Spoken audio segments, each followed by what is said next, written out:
சூத்த கரும்பு ஒரு கரும்பு கொடுத்தாரு.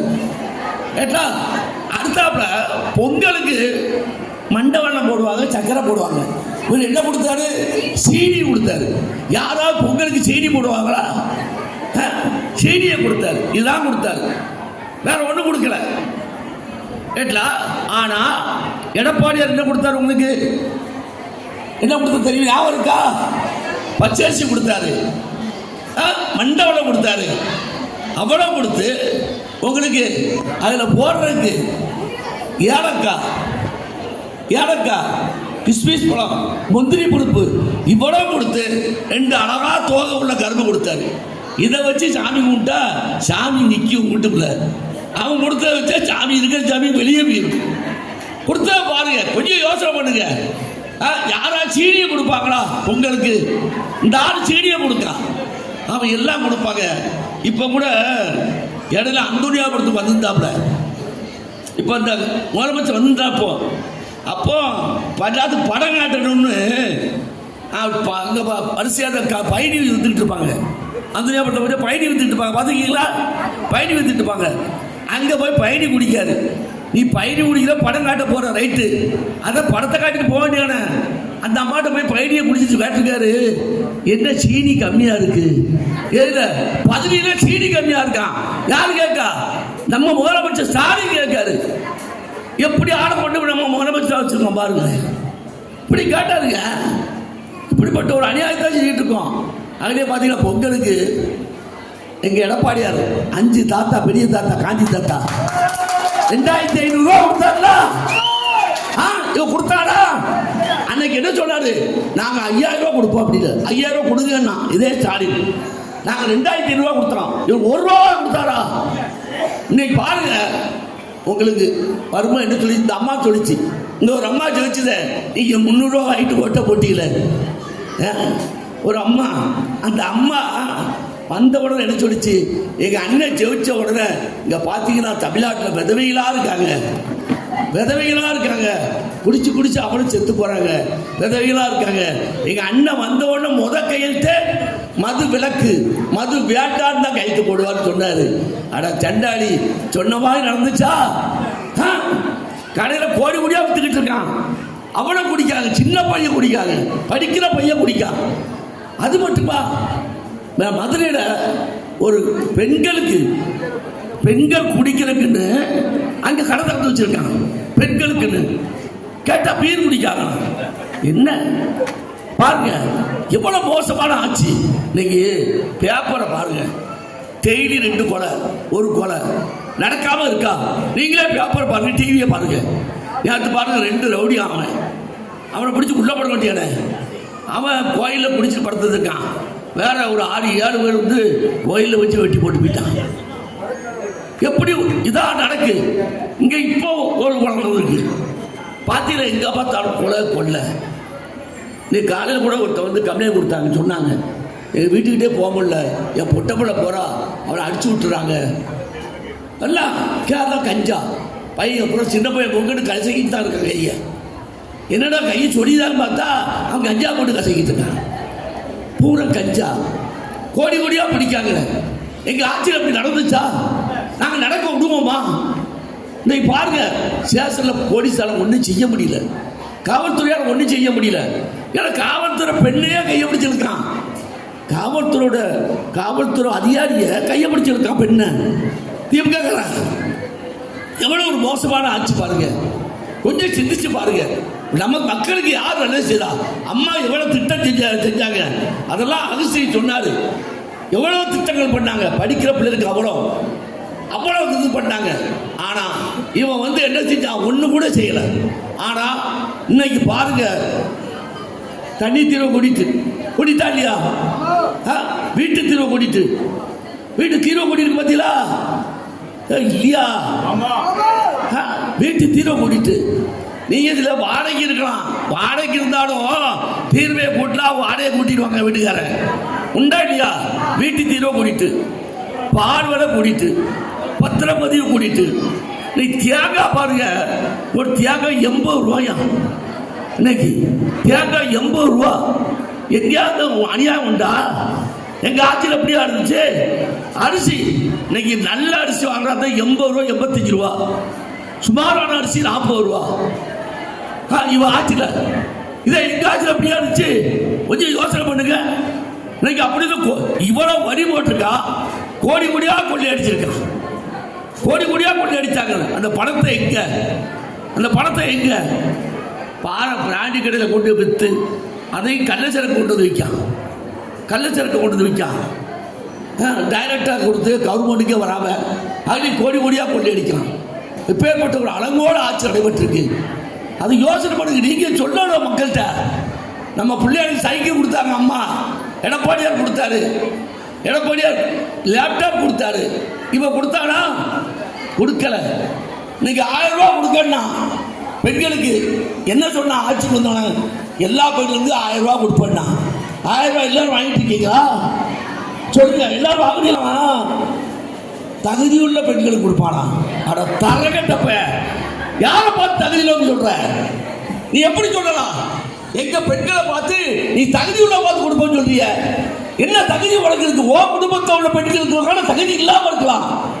கொஞ்சம் யோசனை பண்ணுங்க. தகுதியை பார்த்து கொடுப்பானா? இப்போ ஒரு வீட்டில் பொம்பளை பிள்ளை இருக்குன்னா அந்த பொட்டை பிள்ளையோட தகுதி அவன் தாய் தப்பு சொல்லுவாங்க.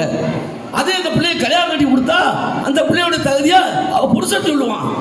நம்ம பெண்களுடைய தகுதியை இவன் சொல்றான். தகுதியை பார்த்து கொடுப்பேன்னு. என்னடா தகுதியை பார்த்து கொடுப்ப? நான் கேட்க, என்ன தகுதியை பார்த்து கொடுப்ப? உன் குடும்பத்தில் தகுதி இல்லாத பெண்கள் இருக்கலாம். எங்க தமிழ்நாட்டு பெண்கள் தகுதி பார்த்து கொடுப்பேன்னு சொல்லி தகுதி இல்லாதவங்களா?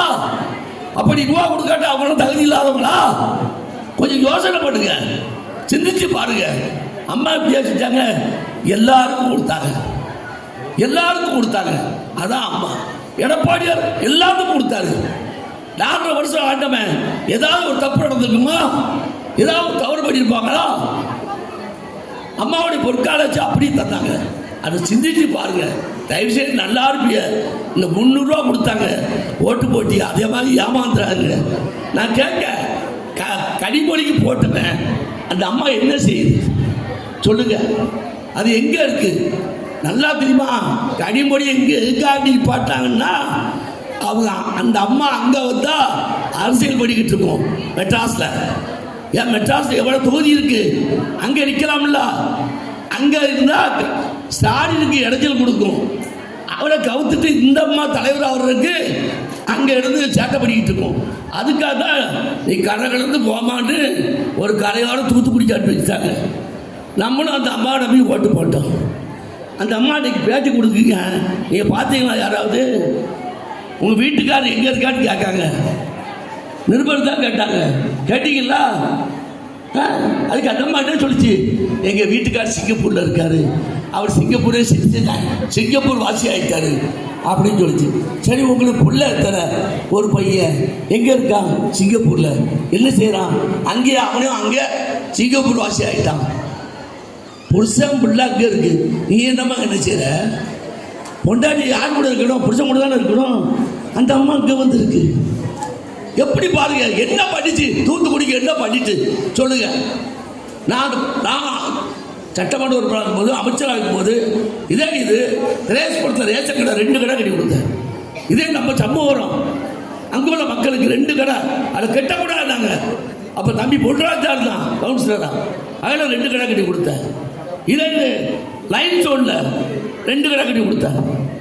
இதே மாதிரி எத்தனை அங்கன்வாடி அண்ணானோட கடை கட்டி கொடுத்தேன். ரேஷன் கடை எவ்வளோ வேலை நாங்கள் பார்த்துருக்கோம். இதே இது மாநகராட்சிக்கு கழிவுநீர் ஓட்டு லாரி இல்லை. நாங்கள் என் ஃபண்டில் தான் லாரிக்கு பணம் கொடுத்தேன். நாங்கள் செஞ்சுருக்கோம். அது தம்பி சொன்னா செவங்கோயிலை சுற்றி பேவர் பிளாக்கு, அது தங்க சப்பரம் இல்லை, அது சப்பரம் தங்க தேர் வரும். அதுக்கு நான் பேவர் பிளாக் எல்லாம் போட்டு கொடுத்தேன். இதே இது நம்ம திரேஸ்புரத்தில் தொம்மையார் கோயில் பக்கத்தில் அங்கே பேவர் பிளாக் எல்லாம் போட்டு கொடுத்தேன். அதே மாதிரி மேட்டுப்பட்டியில் பேவர் பிளாக் போட்டு கொடுத்தேன். இந்த அண்ணா இருக்க தெரியல, எங்கள் நம்ம நியாயம் ரொமான்னு தெரியல, அது சென்ட்ரல் கவர்மெண்ட் இடம், அங்கே ரோடே போடக்கூடாது. நான் துணிஞ்சு போட்டேன். அந்த ஃபண்டு அந்த ரூபாய் என்கிட்ட கேட்டாலும் பரவாயில்ல, ரோடு போட்டு கொடுத்தோமா இல்லையா? இதுதான் பண்ணோம். அடுத்த மீன் வந்து மீன் பிடிச்சிட்டு வருவாங்க. அந்த நம்ம வாய்க்கால் போய் சேர்ந்து பார்த்தீங்களா பக்கலோட அந்த தண்ணிக்குள்ளோடு தான் வருவாங்க. அந்த மீன் கூட தூக்கிட்டு சாக்கடையோட நடந்து வருவாங்க. சாக்கடை மேலே தான் நடந்து வருவாங்க. அங்கே ஒரு திரைச்சோட பக்கெட்டை கேட்டால் தெரியும். சாக்கடை முக்கிட்டு தான் வருவாங்க மீனை, நம்ம சாப்பிட்ற மீனை. அதுக்கு உடனே பாடம் போட்டு கொடுத்தேன். யாரை மறுக்க முடியுமா? செஞ்சு கொடுத்தோம்ல, இதெல்லாம் பண்ணி கொடுத்தோம்.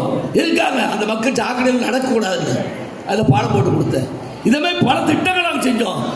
இந்த தண்ணி சொன்னாங்களே, என்னுடைய எலெக்ஷனோடு தான் 2011 அம்மா வந்தாங்க. அண்ணா நகரில் வச்சு கூட்டம். நமக்கு குடிநீர் தந்த கோமான் யாருன்னா நம்ம தெய்வம், சொல்லப்போனால் அவர் தெய்வம் குருஸ் பெர்னாண்டஸ். அவரை மறக்கவும் உங்களால் மறக்கவே கூடாது. இன்னைக்கு அவங்க சேர்மனாக இருந்ததா வள்ளலாடு அகடத்துலேருந்து தண்ணி கொண்டு வந்தாங்க. யாராலும் செய்ய முடியாது. இன்னைக்கு நம்ம தூத்துக்குடி தண்ணி கிடைக்குதா, அதுக்கு காரணம் ஐயா குருஸ் பெர்னாண்டஸ், படைஞ்ச குருஸ் பெர்னாண்டஸ் ஐயா. அவங்க தான் தண்ணி கொண்டு வந்தாங்க. அதுக்கப்புறம் 2வது திட்டம் யார் கொண்டு வந்தாண்டா, நம்ம புரட்சித் தலைவர் எம்ஜிஆர் கொண்டு வந்தாரு. 3வது திட்டம் புரட்சித் தலைவர் அம்மா கொண்டு வந்தாங்க 91. 4வது திட்டம் தான் தண்ணி நம்ம தூத்துக்குடி பெருகிட்டு, வீடுகள் பெருகிட்டு. 4வது திட்டம் வேணும்னு அம்மாட்ட கேட்டேன். நீங்கள் அறிவிங்க, நாங்கள் வெற்றி பெற்றா 4வது திட்டம் கொண்டு வருவோம் நாங்கள். அதுபோல் பார்த்தீங்கன்னா அம்மா நாங்கள் வெற்றி பெற்று வந்தோட 300 கோடி ரூபா கொடுத்தாங்க. 300 கோடி ரூபாய் தான் 4வது பைப்பில் திட்டம் கொடுத்தோம். இன்னைக்கு இந்த அம்மா சொல்லுது, அந்த அம்மாவுடைய எம்எல்ஏ மந்திரியாக இருக்குது. அவங்க குடும்ப சட்டமே உங்களுக்கு தெரியும். பெரியசாமி யார், எப்படி இருந்தார், எப்படி வந்தார், என்ன நிலைமையில் வந்தார்னு இங்கே இருக்க பெரியார் கிட்ட கேட்டால் தெரியும். இன்னைக்கு பெரிய கோடீஸ்வரங்க தூத்துக்குடியில் பாதி சொத்து அவங்களுக்கு தான். ஏது பணம்? அவங்க மில்லு வச்சுருந்தாங்களா அல்லது ஏதாவது உப்பளம் வச்சுருந்தாங்களா? ஒன்றும் கிடையாது. வெறுங்கையை வீசிட்டு வந்தார். இன்னைக்கு பெரிய கோடீஸ்வரி அவங்க தூத்துக்குள்ள பெரிய கோடீஸ்வரங்க. ஏது பணம்? மக்களுடைய வரி பணம், மக்களுடைய பணம்.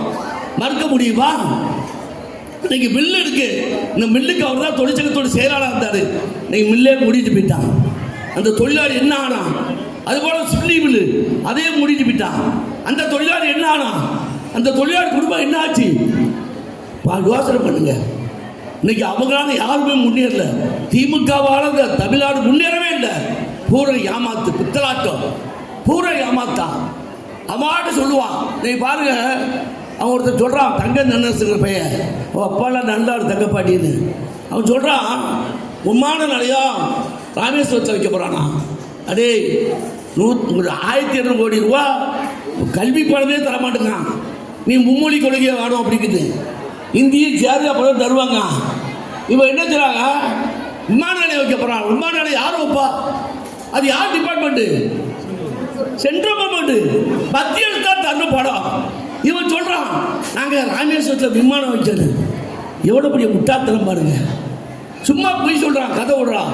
அதெல்லாம் உணர்ந்து நீங்கள் வர்ற காலத்தில் யார் நல்லது செய்வாங்க, யார் நல்லாட்சி தருவாங்கிற பார்த்து உணர்ந்து நீங்கள் வாக்களிக்க வேண்டும். உங்களை அன்போடு கேட்டு இந்த நேரம் கொஞ்சம் எடுத்து படித்தது. அம்மாவுடைய ஆட்சியை சிறப்பாக நமக்கு 4 ஆண்டு காலம் தந்தவர் நம்முடைய மரியாதைக்குரிய சேலம் தந்த சிங்கம், நம்முடைய மரியாதைக்குரிய கரும்பு தேசத்து கரும்பு மாவட்டத்துடைய மன்னவன், நம்முடைய கழகத்தினுடைய பொதுச் செயலாளர், புரட்சி தமிழர், முன்னாள் முதலமைச்சர் அண்ணன் எடப்பாடியார் கழக இன்றைக்கு தினம் அவர் எதிர்கட்சி தலைவராக இருந்து 2026 கண்டிப்பாக முதலமைச்சராக வருவார். அதில் எந்த மாற்று கருத்தும் கிடையாது. அது உங்கள் கையில் தான் இருக்கு. அதனால் எடப்பாடியாருடைய ஆட்சியோடு இன்றைக்கு சிறப்பாக இந்த கூட்டம் நடைபெற்று கொண்டிருக்கின்றது. இன்றைக்கி அம்மாவுடைய பிறந்தநாளை நாங்கள் கொண்டாடிக்கிட்டு இருக்கோம். அம்மாவுடைய பிறந்தநாள் பிப்ரவரி 24ஆம் தேதி. அந்த 24ஆம் தேதி அந்த வருஷம் அந்த மாதம் கொண்டாடிட்டு இருக்கோம். இதுக்கு நீங்கள் ஏற்கனவே நாங்கள் 4 திட்டம் முடிச்சிருக்கோம். இது 5வது, 6வதாக நம்ம ரீவெடி சிக்னலில் போடலான்ட்டு இருக்கோம். இது இந்த முயற்சி. இந்த நல்ல நிகழ்ச்சியை தலைமை பொறுப்பை ஏற்றுக்கின்ற தூத்துக்குடி தெற்கு மாவட்ட வர்த்தகடியுடைய செயலாளர்